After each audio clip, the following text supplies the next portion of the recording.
What's good? It's BC. I'm on Louis T's Red Couch. It's Inquisitive Mind Louis T. Shout out to Black Lives Matter. Shout out to Wilmington, North Carolina. Shout out to Lowercase Leaders. What's good? What you mean you don't know? Well, let me tell you. They shot Aubrey on the jaw. Brianna, she was sleeping. Philando had a permit and he wasn't even reaching. Baby and his lady in his car while he was leaking. No surprise, I watched it all on Facebook Live. See, what they do to us when no one's looking ain't a mystery. But you would never know cause you ain't taught about our history. Oh, now these phones got you seeing it clear. Man, that knee been on her neck for like 400 years. And the pain and the rage come from hundreds of cries. Every time a black mother had to bury their child. Trayvon was walking home. Tamir was in the park. Botham was in his living room. They shot him in the dark. They do dirt, cover it, never see the slammer. So RIP to everyone who died off camera. My own people killing us, now cops is too. Now tell me what the fuck am I supposed to do? Come on, black people out in the streets, time to wake up. Allies. Everybody, thanks for tuning in. This is Inquisitive Mind Louis T on the Red Couch. And today on the Red Couch, I got my man. BC, Brandon Cagle, Lowercase Leaders, Wilmington, North Carolina, also Greensboro, North Carolina. Yeah, 336. Well, initially I wasn't an organizer. I don't think anybody was. There wasn't any organization that that first night of the protest. I think that Saturday there were people out at the 1898 memorial, and I missed that. I wasn't able to attend that, and it was after George Floyd, watching that, I was enraged, you know what I'm saying? And having the conversations, you know what I'm saying? I'm in a few different group chats. We going back, we talking in the group chat, man, you see his face? Look at this thing, man. And it was just so much anger. It was just man, we gotta do something. Something. And then you just sit back and you can see Minneapolis. It was just burning that shit to the ground, bro. And I was just man, let it burn. You know what I'm saying? Burn it down. I don't care. And I saw the people that was at the 1898 memorial. I didn't even know anything of it. I didn't even know they were going to be out there. And I saw that they was out there in the rain. And I had been working,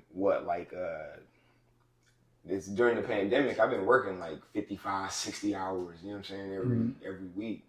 So I've been going ham in the OT, you know what I'm saying, just been pouring myself into work, just trying to make bank and just kind of stack my bread. And then that shit happened and I just completely lost focus. I hadn't been able to focus on anything else. It's just been that rage that I have of just I can't believe it. You know what I'm saying? You just gotta do something. So I was upset that I missed that protest at the memorial, because the memorial is a special place to me. Learning the history of Wilmington, not being from here, but learning that and knowing that happened is crazy to me. You know what I'm saying? So you are the very first person that told me about the massacre at Best Buy, bro. You told me to look into Wilmington on Fire. And you told me about the dude, what's his name, Chris Everett? No, I don't think that's true, because the documentary, I might have told you about the massacre. You might have told me about the massacre. Because the documentary wasn't done yet. There's a book about it, right? Yeah. You told me to go look at the book. Yeah. In the library. Yeah. You said it happened, and you was yo, go look into this. Mm. And I went and did my research on it, and I was what the fuck? And that book is supposedly fiction. It's a banned book. Yeah, it's so they made the book it's not based on real events. No. What's that book called? Rising something? Cape Fear Rising. Cape Fear Rising, yes. Yeah. You told me to look into it. So that was my first foray into the history. And you said, you're not even from here, but basically you are. You know what I'm saying? My whole life. All my schoolage is here. It's here. You from here? Yeah. Yeah, you know what I'm saying? So learning about that and I've never heard no shit like that before. Yeah. And hearing about the rich history of how niggas was moving in Wilmington like that. Had it, shaking here. You know what I'm saying? That's beautiful to me. And that's something that they don't talk about it. They don't want you to know about it. It's a fictional book. It's not a fictional book just because they use different names. It was Alex Manley. That's Yeah, was. yeah, That's who it yeah. was. Like, And we should, the fact that we know who the Star News is here, and nobody know who Alex Manley is. dog, Yeah. it's all wild. So like missing that, and then going like that same night, Lily, who's my fiance, she asked me.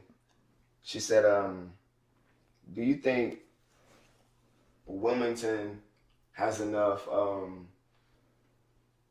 anger or trauma where it'll like could go up in flames?" And I was like, I took a minute to respond. We were like laying down. I was like, yeah, truthfully, yeah, like, cause the history here and like hearing our neighbors talk about like bodies being thrown in the Cape Fear River and what Riverfest mean to them, aside from like what you were taught to know about Riverfest and what they, you know what I'm saying, condition you to know about Riverfest, is this all happy-go-lucky festival thing. It won't like that. Like their memory of Riverfest is gruesome. Like it is bodies in the river and trauma. Like, you know what I'm saying, and that's other generations. You know what I'm saying, and that's more trauma that they still don't even know how to process. They still enraged about it, and me learning about it is, of course, like, you know, this shit that I'm still enraged about, that I've learned about on my own and through my own, you know, research into my history and all of that. But that's more trauma. You know what I'm saying? That just shows you like this Jenga block of like trauma that we Feel is different. I don't feel it's different at all, because the same rage I felt for Eric Garner and Trayvon Martin is that same rage I felt for George Floyd. It's the same burning in me where I feel like, fuck this. Like, what the fuck? Like, and I think it's not just our burning anymore. You know, like we said it was happening. We've been saying it's happening. We were like, all right, well, finally, you know, the technology came along. Equip yourselves with cameras. Let us see. Y'all say ain't nothing happening. And then what? 5 years after we get like widespread body cam usage, all right, now people starting to be like, all right, maybe they're not lying. Like maybe something is really fucked up here. So it's not just our collective anger anymore. That's why you see a lot of these protests are so diverse. Like you see a lot of different people are out there. It's just like, look, shit is fucked up. Like I've been getting a lot of white people who's just like, yo, I really want to know, and I really don't know. And that's why you see him saying little corny shit like, I see your pain. I don't feel it, but I see it. And a lot of people ask me, what does that mean to me? And it's like, you know, they can see that we are fucked up over it, and they can see that we've been going through this. Maybe they haven't always been able to see it, but now they see it and they are trying to understand. Empathy. Yeah, they're trying to empathize with us, and they're trying to, like, that's why they out there and they shutting up. You know what I'm saying? And they're just out there like, yo, what? Teach me. You know what I'm saying? Tell me what you've been going through. We had an older lady that was out there yesterday, and she's an older educator, amazing woman, and she was telling her experience about being a black woman and how she has to dress up to go to the doctor's office, because if she doesn't dress up, she might get treated less than when she goes to the doctor's office. And that's something that a white person could never fathom. And just hearing that is just like, that's why I always say like black women get it double. You know what I'm saying? Black men, we get, you know what I'm saying, we got it fucked up. They killing us out here. They killing black women too, and also black women not getting ahead in the workplace. They getting paid less. We fucking them over. You know what I'm saying? They still getting sexually assaulted. We catcalling them. We doing all this dumb shit to our women. Aloya Toon, what's the, I'm so sorry, I'm gonna say her name wrong. Olawatoyan, that's all I'm gonna say. Salute, maybe. God rest her soul. She was participating in the protest. Oh, I know who you're talking about. Yeah. Yeah, and she said that she was sexually assaulted. Like somebody gave her a ride home, and nobody listened to her cries for help. And then like she turned up missing, and then she's dead. Like our black queens are suffering too. Like you know what I'm saying? We all are, and I think that it's all a function of the system. Like this is what's supposed to happen. It's supposed to tear down our families. I didn't even answer your question, man. My bad about the protest, man. I'm sorry. No, you did. Like, how did you go from being angry, ready to burn shit down, to actually like getting involved, It happened.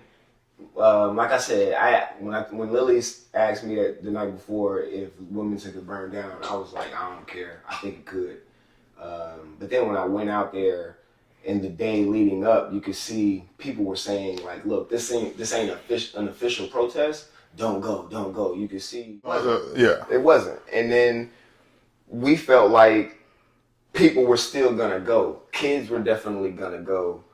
When I say kids, teenagers, there's a lot of, you know what I'm saying, black youth that are like dealing with that same rage and like trying to figure out how to process it and like angry. So they're absolutely like, we about to go out into the streets. And then for people to say, you know what I'm saying, don't go, I felt like that was misdirected because they're obviously gonna go. Like people are obviously gonna go. So I went out there, Lily went out there, and I remember getting into it with Lily because while we were out there at the protest, we had a little thing where she was like, not all cops are bad. And I was like, well, where the fuck are the good ones when the bad ones do something wrong? And you know what I'm saying? We just had this back and forth, me and her, about, you know what I'm saying? I thought she was with me, and I was just like, whoa, then you get out here and say some not all cops are bad shit. So I'm like, I'm pissed with her now, you know what I'm saying? So now I'm just like super enraged at this protest, bro. Like I'm a ball of fire, bro. So like the night goes on, like, you know what I'm saying, we spill into the street, and then we see the response that we get from the police, like how they lined up and came with their riot squads. And it was just like, wow, that's wild. So then, next thing you know, one thing lead to another. Shit, I don't even know. Like, they said somebody was throwing shit at them. No, this is what they said. Somebody had a Molotov cocktail. Somebody said, I ain't seen no Molotov cocktail, and the damn show wasn't no fire. So, I don't know where that story came from, but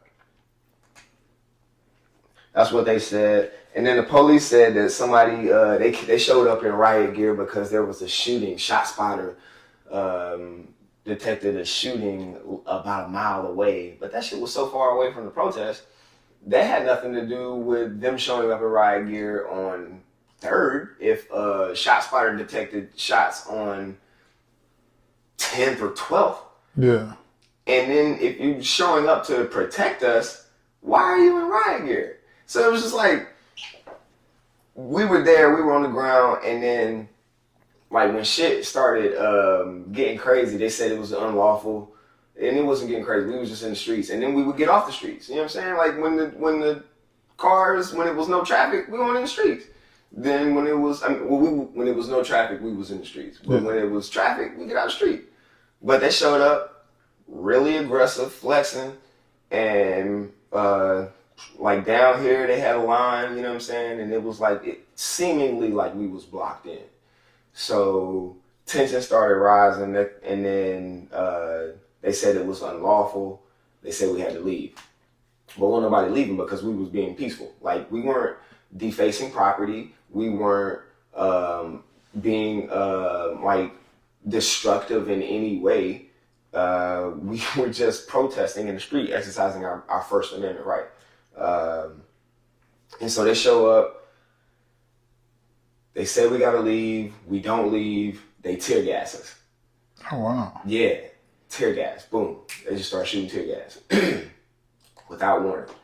or with warning, because the warning was, this has been declared unlawful, leave or you will be removed, and harm may be done to you. And I was just like, this just seemed weird that they, all right, look, y'all better leave or we're gonna whoop y'all ass. That's what the police saying to you, right? Yeah. Leave or we're gonna whoop your ass because we declared it unlawful. That's it's an inappropriate response. And that's the fuck we out there protesting. They're inappropriate responses to shit. Yeah. So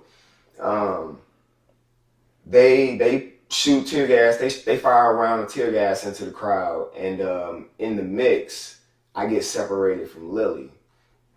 And then, like, you know what I'm saying, I'm looking all over for Lily. She has decided to, like, turn away and go back and face the riot cops. Yeah. In the tear gas that has already been, like, volleyed into the crowd. They done shot a couple rounds at this point. It's like all the tear gas or whatever. So now I, like, am looking for Lily and I see her and I'm like, fuck. So now I go down there to go and grab Lily and, like, yo, Lily, we gotta get the fuck out of here. Like, it's a line of police and riot cops and riot gear right here in, like, war position on us. They in a war stance on us. We gotta get the fuck out of here because it's gonna cost, like, you know what I'm saying, it could cost our lives. You know what I'm saying? Like, let's get the fuck out of here. And she was just like, no, because we ain't doing nothing.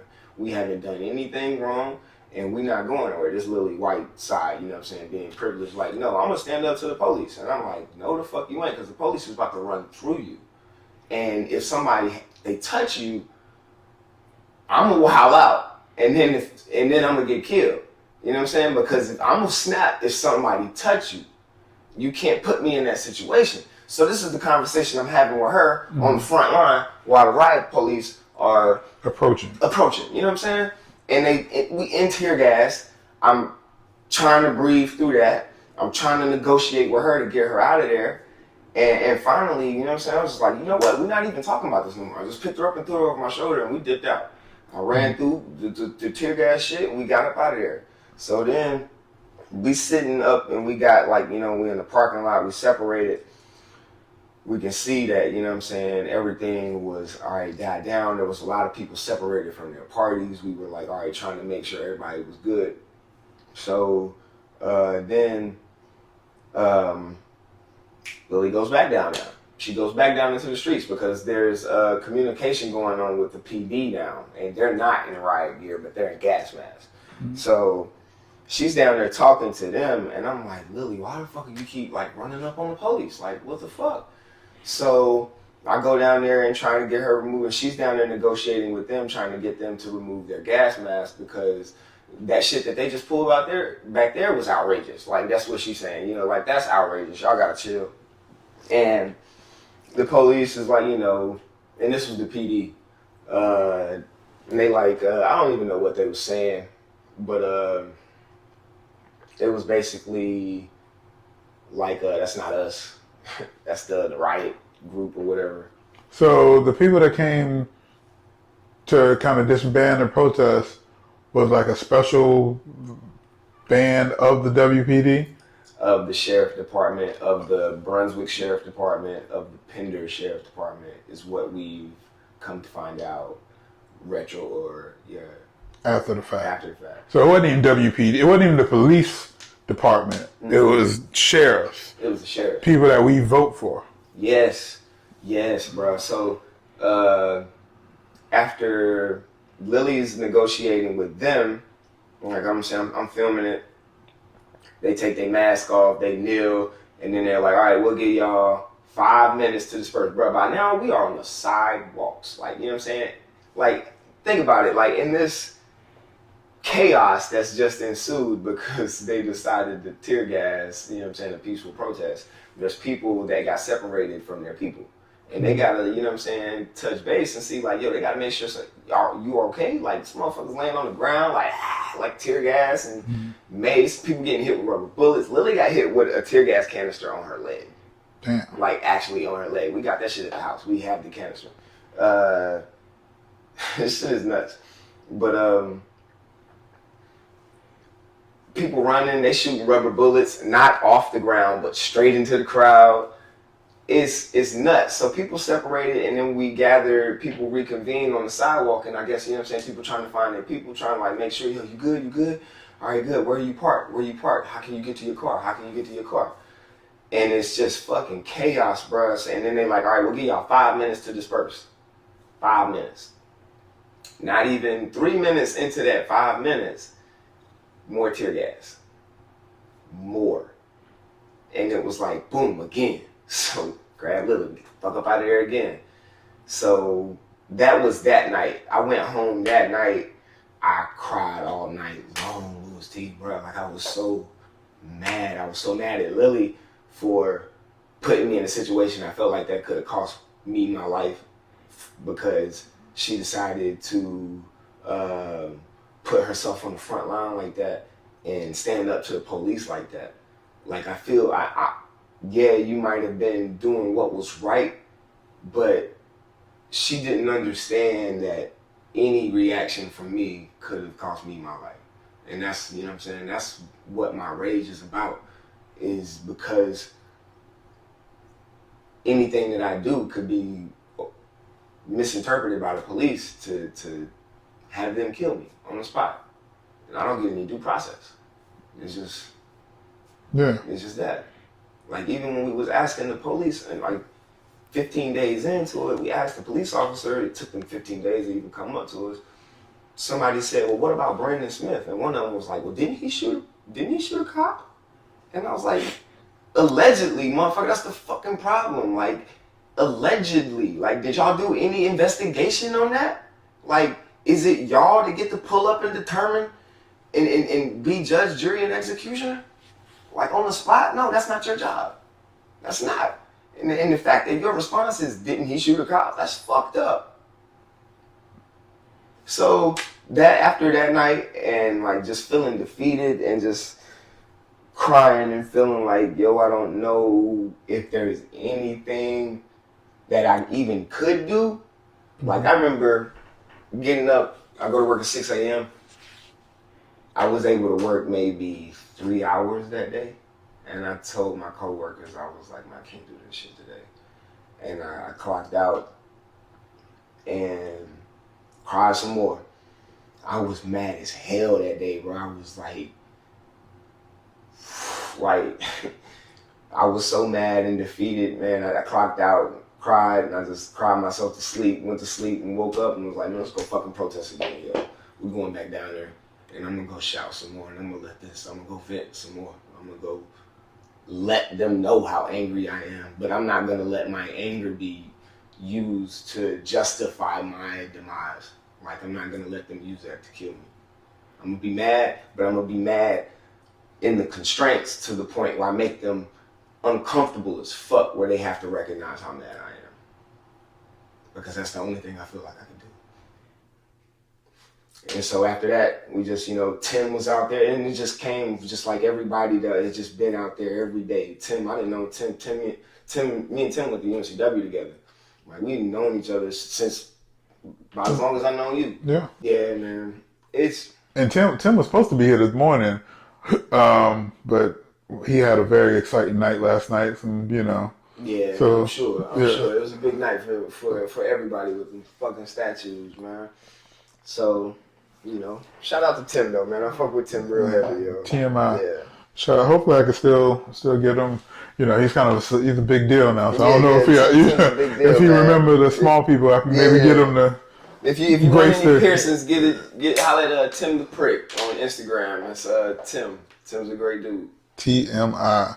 And whenever the world gets back normal, as whatever the new normal is, check out his poetry. You know. Word, I ain't know Tim did poetry. Really? Nah. Tim, he's one of the founders of kind of the poetry movement. He goes by TMI. You know what? They used to have that a group back in the day. It's I think it was M. I think it started with an M. Mike's Wide Open. Yeah. Mike's Wide Open is one of the. They used to do two different events. Like one was like on the first or like the second Saturday, and then one was like on the fourth Saturday or whatever. Word. A poetry thing at Bottega. Okay, gotcha. Yeah, Lily. I think Lily did one of those. The organization you with is called Lowercase Letter? Lowercase leaders. Lowercase Yeah, Leaders. none of us are like, held any positions in the community. We're not council members or any of that. Like, we're not lawyers. We just community members, concerned citizens. That's all we are. And we're lowercase leaders because we're not leaders. We didn't go out there with any intentions. We just went out there to, you know what I'm saying, to protest and vent. And just, I guess, us having that, of course, pre-knowledge of each other, we just kind of molded to each other. We were all on the same shit, and we were all kind of probably a few of the older ones out there. So I'm 31, and Tim is probably about in his 30s. 34. Yeah, 34, you know what I'm saying? So we were probably the older group out there, and we were just out there trying to, like, not let the younger group, you know what I'm saying, succumb to that. You let that, you know what I'm saying, trying to get everybody to channel that energy we had and that anger that we had to be a better force instead of one that the police would use against us. Okay. So y'all kind of founded the Lowercase Letters? Lowercase Leaders. I keep saying Lowercase Letters. So. Yeah, so we founded the Lowercase Leaders, you know what I'm saying? It was just like, yo, this is what we're going to do. We the Lowercase Leaders because nobody else stepped up. So we the ones that had to. Okay. So do y'all have any affiliation or association with BLM? Tim is a member of Black Lives Matter. I'm not a member of Black Lives Matter. I'm not a member of NAACP. Nobody's a member of any affiliations of organizations. I'm in Kappa Alpha Psi fraternity, but that's, that in no way is affiliated with what we're doing. Yeah. Yeah. So what are you looking to get out of from the protesting? Oh man. From what I'm looking to get out of it, and what I have, I'll answer the first question first. I'm looking to get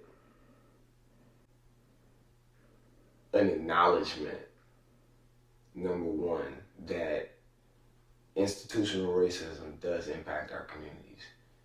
I need that acknowledgement from the mayor. I need that from on down, and how we have to dismantle that, because we can't fight ghosts here, and it's not a ghost. It's an actual thing. There's no boogeyman that we trying to fight. Institutionalized racism and the purposeful neglect of marginalized communities and impoverished neighborhoods has to stop. That is institutionalized racism, because by design, Black people are more impoverished, and we have been throughout our history, and they only allow a few make it out, the ones that it's enough for them to tolerate. Mm-hmm. So what I'm looking to get out of this is more awareness for those that don't know what's happening and how it feels, because for so long our feelings about what's happening and how we've been put down we've been gaslighted. We've been gaslit for so long, oh, it's not happening, y'all are. It's happening. It's legit happening. Y'all don't tell us that tree ain't falling down like that. We've been hit with this tree, you know what I'm saying? Or that, you know what I'm saying? The tree's on our back. Yeah, does the tree fall in the woods? Does anybody see it? No, that we are being hit with that tree over and over again, and it's still on our back. We can't pick the tree up off of us. That's what we're saying. Black Lives Matter. Help us get this tree off our back, because it's on our back. If y'all say y'all see our pain, help us get this tree off our back so that we can continue to move forward. Because I promise you, if we move forward, we can all move forward as a people. We are trying to tackle a lower level issue right here. We should be up here, bro. There's no way we still trying to prove to people that racism is real. Yeah. Yeah, you know what I mean? Like, Yeah, like that should be the easy one. that's the easy one. There's people that run around in Klan suits. Exactly. I want more acknowledgement from our city council members about institutionalized racism and how that parallels with what we're fighting for, and how all of that impacts what we're doing for Black and brown communities and people of color and marginalized communities, because it impacts our communities more. It impacts our communities more negatively, and it's always like by design. So I mean, I need that. I need that. I want to provide more education to educational resources to my community, because we have bad schools. I mean, the schools, you can see the differences in the schools in the neighborhoods. I mean, I live near DC Virgo, and DC Virgo is like, they need supplies. Like, teachers don't have supplies, but police officers are buying tanks. That's not right. Like, why are we spending so much money on policing but not money on our neighborhoods? We went to the city council meeting. They said that they were going to, they approved every one of them. Nobody denied it. Nobody voted no on their beautification of the North Side project, and that is North Front Street. That's not the North Side. Why are they beautifying North Front Street when there's North 5th through North 12th, 15th, 16th, 18th, still struggling from Florence, like all those, like just from 2 hurricanes ago, 2 years ago, we still trying to build, we trying to get out of that hole. That's another little tree just fell on our back. We still trying to get that tree off too. Like, you know, help us out. Like, instead of, why does it have to be the people in the community, in Black communities, that build up and make their communities better, when in other communities, it's not them that, you know, make their communities better. The city comes in and beautifies it, makes their sidewalks nice and clean. The city does that. The city maintains it. It's in the city's budget. Yeah. But it's purposefully neglected. Those neighborhoods, those impoverished neighborhoods on the north side and the south side, are left out of the budget. They don't get included on, like, you know, this is how we can beautify these neighborhoods. Let's get some green space. Let's get some walking areas so people can walk around, and like, let's get a walking track, something where people can go outside and walk. Let's get a community garden. Let's do things in the community. Why does it have to be us? Like, you know what I'm saying? It's like we have to take control and do everything ourselves with no help from anyone. And then when we do finally build it up, it's just like, oh, we're beholden to, they try to make us beholden to like corporate interests and shit.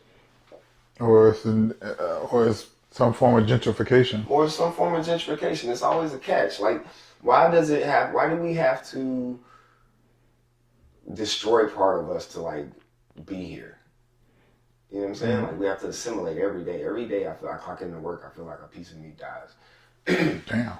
Yeah, you know, like I just can't, that code switching, bro, like you just, how long can you put on that face? You know what I'm saying? Yeah. And that's, I'm digressing. Another thing that I want would be more money. We want a reallocation of the budget funds from all that money that they put into the police force into the community. There's boys and girls clubs in the community that are struggling. Like, you know what I'm saying? Like, we need more community clubs. We need more boys and girls centers around town. You know what I'm saying? We need places for kids to go in the afternoon. places for them to go in the morning.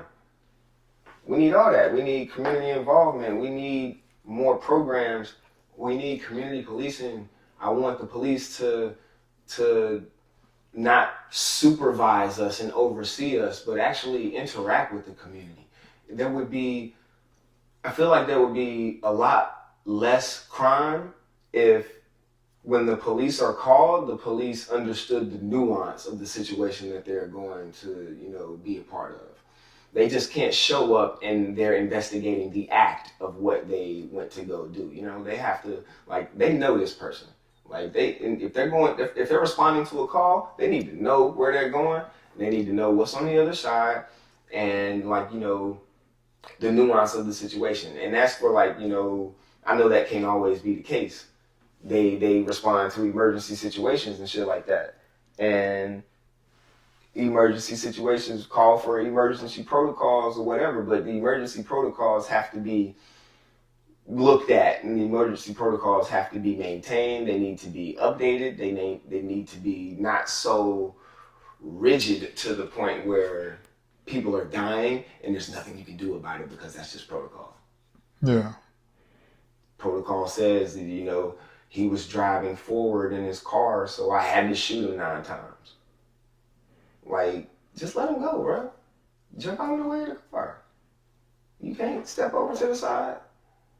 I'm sure he probably wasn't in the way of your person, where it was gonna, I'm referring to a specific case here, and that's why I'm saying I got a little specific. And this was in Charlotte last year, where Brandon Webster was killed, and they said, he was driving, he moved his truck in an aggressive manner towards the trooper, and so the trooper had to kill him, and nothing happened to the trooper, of course, but that young black man is dead, and there's no recourse, because that's just the system. That can never be the case going forward. Yeah. That can never be the case going forward. Immediately arrest all those cops that killed Breonna Taylor. Immediately, ASAP. That's one thing that we these people can lobby for. In talking to the police, that on the 15th day when they tried to wild out again on us, took them 15 days to get a conversation. But we wanted them to join our prayer circle. It was yo, just come sit with us. You know what I'm saying? Bow your heads with us. And it was Department of Policy says that we can't make a stand like that. We can't do that. That makes them robots. Take that shit out. You know what I'm saying? They can be human on the job. Why can't they be human? They're human. A blue life isn't a thing. That's not a thing. They're people. Cops. Being a police officer, a law enforcement officer, is a profession. That is something that you get paid to do. That is something that you get training for. That's not something that you should expect the people to meet you halfway on when that's your job. They need to go above and beyond. This is BC. I've been here on the Inquisitive Mind Lewis T on the red couch. You can follow me at CoolB on Instagram. That's KOOLBE. Number 1, arrest the cops that murdered Breonna Taylor. Justice for George Floyd. Justice for all the ones that we lost to police brutality. Justice for Brandon Smith. Justice for Brandon Webster. I'm not going to take up Lewis T's time because we will be here all day. Y'all know that though. Thank you, Lewis T, for having me. Make sure y'all check him out. Appreciate it. Thank you for the community. Also follow Lowercase Leaders on Instagram. Well, let me tell you.